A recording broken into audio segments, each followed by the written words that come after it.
What if I told you that the diamond capital of North America doesn't have a single luxury hotel or restaurant? What if I also told you that it has the best nature in the world? Stay tuned to see how our 1 month of living in Yellowknife went.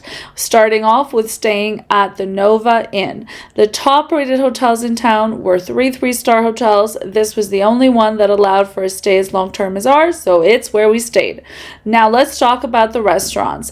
Bullock's Bistro, a well-known classic. People from all around the world have been here serving fish caught locally in Great Slave Lake and bison. I have to say the company has changed ownership, and I think you could taste it in the dishes. They're missing that originality that somebody that created shop might have had, and instead it's more of like the same sauce slapped on everything and trying our best. Here, Trader's Grill, known as the most luxurious place in town. The fish and chips, the creamy pasta that was anything but an elk goulash, and my God, how much breading is on that fish.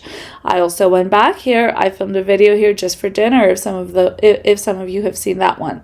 Arctic char, butchered, and that's like the gem of the Northwest Territories. Risotto, bison, that was the highlight, and this is the restaurant itself. We don't even have tablecloths. Some views from the hotel that the restaurant is located in. The hotel is like the highest building in town. Now, Flamethrower Grill and Chill, an unexpected surprise. Very good. I could tell this chef was classically trained in like cooking and actually a cook back home. That was the best food. Side note, Wildcat Cafe, a place in town I strongly suggest you stay away from. They were inappropriate with our kids, very rude, very hostile, crap customer service. The grocery scene, look at the variety of exotic fruits and vegetables. Caribbean avocados, fresh coconuts from Vietnam, all that cold bar, and of course, Jake Paul Celsius. I mean, the Arctic had it going on in terms of variety. It's just that when it came to restaurants, that variety didn't translate. Unfortunately, not even well to cooking their own food, like the Arctic char caught right there.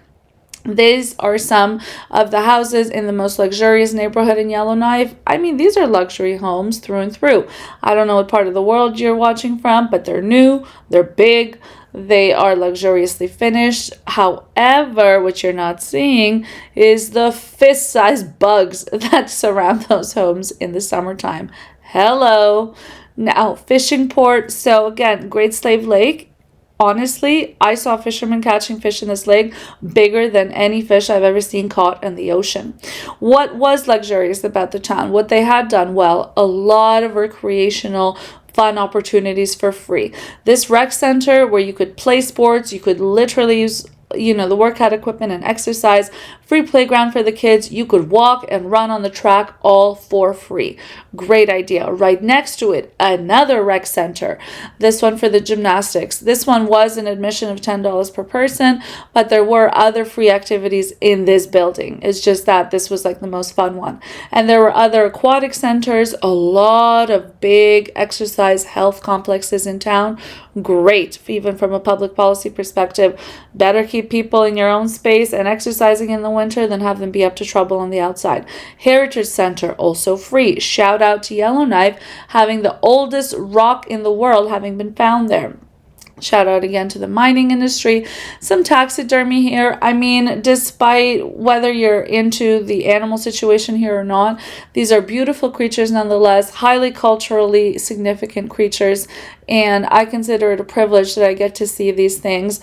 Where else would I or kids or students or anybody get to know and literally touch? Like, these were taxidermy. That's a muskox foot, muskox fur, polar bear fur. You get to touch and experience it. Shout out to Indigenous knowledge. Amazing, using the seals as either air floats or tanks for like gasoline, water, what have you. Float planes, a key way of traveling around town, and you're going to see your girl is going on a float plane later in this video. However, again, this cultural center was just an amazing immersion into local nature and heritage, and if you saw a few seconds ago, this was also completely free. Some really cool things here. This was a moose hide canoe from the First Nations people. Also, fun facts, I didn't know hockey originated in Yellowknife, just like that oldest rock in the world we just talked about. This was a wildlife museum. I was a little surprised by what we saw when we came here. Usually museums might have like paintings, things like that. Of course, I knew there'd be some animals, but I wasn't expecting it to be all animal. Wood bison, by the way, you see there, the biggest land mammal in North America. The variety, the abundance of animals here, the fact that there were so many that they've been concocted into like families and social scenes and playful scenes, like you saw with the moose and the bears and this and that. I hope that these were like ethically captured animals, so animals that had passed anyways and then we made art out of them, as opposed to like animals that we took a hit on for the sake of the art. How cool is this? I got to touch the different textures of the black bear, the grizzly, and the polar. The black was by far the softest. Muskox, low-key, I love these guys. Bison are like the noble, hefty men and women creatures of the north. But the muskox have this cute little like comb over hairdo, and I always think they're like the little cuties, although I think they can get pretty aggressive with those horns. Look at the size of the polar bear. You don't want to be around one of those. Now again, delving further into some of the real societal luxuries and niceties of being in the north. This is a government center where I went to get passports for some of my family members. Zero lineup. I'm not talking I walked straight to the front desk. I walked straight to the worker's desk. Like, she saw me, come on in, filled the passport, left. In Toronto, that's at least a 3 to 4 hour lineup. The parks, this is the downtown park by City Hall. Beautiful, really nice, well landscaped, gorgeous flowers, big playground. But I'm going to tell you though, like fist-sized bugs, even in a downtown city in the summer, in the downtown park in the summer. And I think that's part of the perspective shift that in the Arctic, humans are a blip in nature, whereas like in Toronto, for example, you'll see an animal and that's the blip in the middle of a human first city. The Arctic is nature first. This is the Deda, a First Nations community.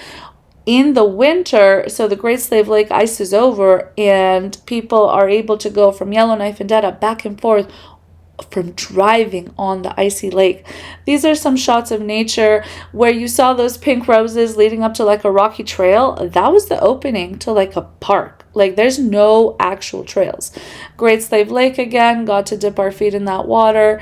Nature here is so beautiful. This is like the true luxury of Yellowknife, okay? It's not in the food that they're cooking at the restaurants. It is in the food that's locally caught, by the way. Like this lake, Great Slave Lake, makes for some of the best fishing. Some of the biggest fish of their kind in the world have been caught in this lake. Pike, trout, whitefish, and so on and so forth. The bison in the summer, the greenery, the foraging, like the food here that grows is decadent in nature, but most places had butchered it in the restaurants. Now, I told you we're doing the private flight here. This was with Aquatic Air. So when we were at the Flame Grower Grill and Chill, LOL, there across the street, there was a bigger company, Air Tindy, something like that. They charged around $1,600 for a 30-minute charter flight. The lady was nice enough at the front to get the picture that like, I'm not going anywhere. I just want to be in the air for a few minutes and see the world from that perspective. And she was like, if that's what you want, go across the street. And Aquatic Air for the same experience was $550 plus tax instead of $1,600. This is some touring of downtown. I have intentionally sped up the footage here.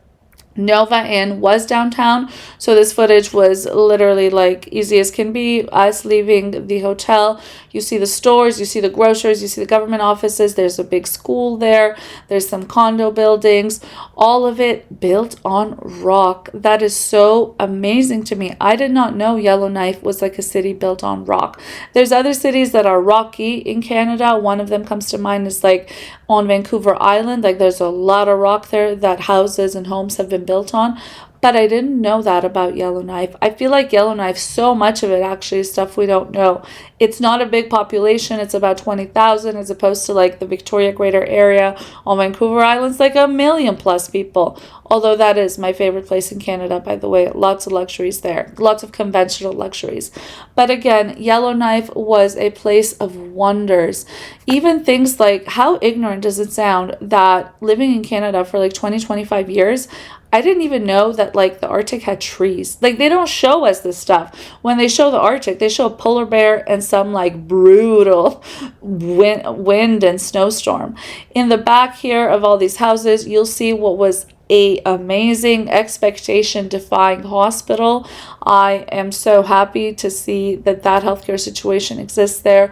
Again, this is just driving kind of like the circle we would do every day from the hotel through downtown to here. It's more like the newly built stuff you'll see from the stores. There's McDonald's, there's Starbucks, stuff that was not there back in the day, back in the first days. There's the grocery stores and all that. Now driving away, lots of beautiful flowers to look at, and some of them I even picked, although the purple ones had hella flies, so we had to drop it off. The road driving said watch out for smoky conditions, okay?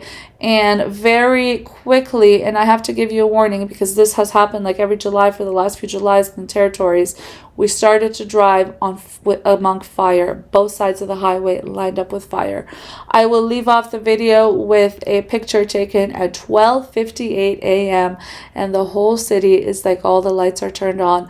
That feeling of beauty and peace and serenity of eternal daylight in the Arctic summers is something I'm going to remember forever. And the wild, unforgiving, but wild, pure nature that was there. That was the real luxury of being in Yellowknife. The nature and the forever sunlight. And I will say, by way of man-made luxuries, the biggest luxuries to me were the fact that so many entertainment options were free. You don't even have that in Toronto or Vancouver. So that is a huge lifestyle booster, in my opinion. Thank you for watching. Click subscribe, and I will see you on the next one. We post content twice a week on this channel. See you soon.